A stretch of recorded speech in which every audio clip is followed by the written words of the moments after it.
ത്രിപുരയിൽ നിന്ന് ബംഗാളിലേക്ക് കൊണ്ടുവന്ന 2 സിംഹങ്ങളിൽ ഒന്നിന് സീത എന്ന് പേരിട്ടതിനെതിരെ രംഗത്തെത്തിയിരിക്കുകയാണ് വിശ്വ പരിഷത്ത്. ഫെബ്രുവരി 12-നാണ് ത്രിപുരയിലെ സെബാഹിജാലാജ് സുവോളജിക്കൽ പാർക്കിൽ നിന്ന് 2 സിംഹങ്ങളെ സിലിഗുരിയിലെ ബംഗാൾ സഫാരി പാർക്കിലേക്ക് എത്തിക്കുന്നത്. അക്ബർ എന്ന പേരുള്ള ആൺസിംഹത്തെയും സീത എന്ന പെൺസിംഹത്തെയും ഒന്നിച്ച് പാർപ്പിക്കരുതെന്നാവശ്യപ്പെട്ട് കൊൽക്കത്ത ഹൈക്കോടതിയിൽ ഹർജി നൽകിയിരിക്കുകയാണ്. സിംഹങ്ങളിൽ ഒന്നിന് അക്ബർ എന്നും മറ്റേതിന് സീത എന്നും പേരിട്ടിരിക്കുന്നതാണ് ചൊടിപ്പിച്ചിരിക്കുന്നത്. അക്ബറിന് 7 വയസ്സും സീതയ്ക്ക് 6 വയസ്സുമാണ്. എന്നാൽ ഇപ്പോൾ അക്ബറിന്റെ കൂട്ടുകാരി സീതയാകുന്നതിന്റെ പേരിൽ ഹിന്ദുത്വ സംഘടനകൾ തന്നെ രംഗത്ത് വന്നിരിക്കുകയാണ്. ഹിന്ദുമതത്തെ അപമാനിക്കുന്നുവെന്നാണ് വിശ്വ പരിഷത്ത് ആരോപിക്കുന്നത്. ഇവയെ സിലിഗുരി സഫാരി പാർക്കിൽ ഒന്നിച്ച് പാർപ്പിക്കാൻ പാടില്ലെന്നാണ് ഹർജി ആവശ്യപ്പെടുന്നത്. അക്ബർ ഒരു മുഗൾ ചക്രവർത്തിയുടെ പേരാണ്. സീത ഇതിഹാസ രാമായണത്തിലെ കഥാപാത്രവും ഹിന്ദു ദേവതയെ ആരാധിക്കപ്പെടുന്നതുമാണെന്ന് ഹിന്ദു സംഘടനകൾ വ്യക്തമാക്കി.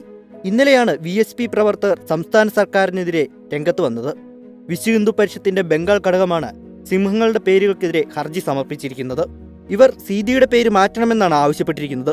ഹിന്ദുമതത്തിനെതിരായ ആക്രമണമായാണ് പേരിടൽ നടന്നതെന്ന് VSP ജില്ലാ മേധാവി ദുലാൽ ചന്ദ്ര റേ പറഞ്ഞു.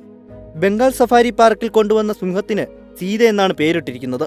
ഇത് ഹിന്ദുമതത്തെ വ്രണപ്പെടുത്തി. അത്തരമൊരു പേരിനോട് ഞങ്ങൾ ശക്തമായി എതിർക്കുന്നു. അതിനാൽ കോടതിയെ സമീപിക്കുന്നുവെന്ന് റേ പറഞ്ഞു.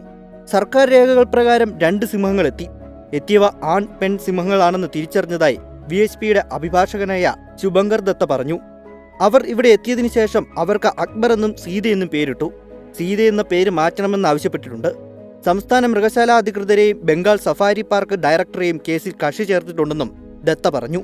ഫെബ്രുവരി 16-നാണ് ജസ്റ്റിസ് സോഹദ ഭട്ടാചാര്യയ്ക്ക് മുന്നിലേക്ക് VSP പ്രവർത്തകർ ഹർജിയുമായി എത്തിയത്. പാർക്കിലെ മൃഗങ്ങളുടെ പേര് മാറ്റാനാകില്ലെന്നാണ് സഫാരി പാർക്ക് അധികൃതർ പറയുന്നത്.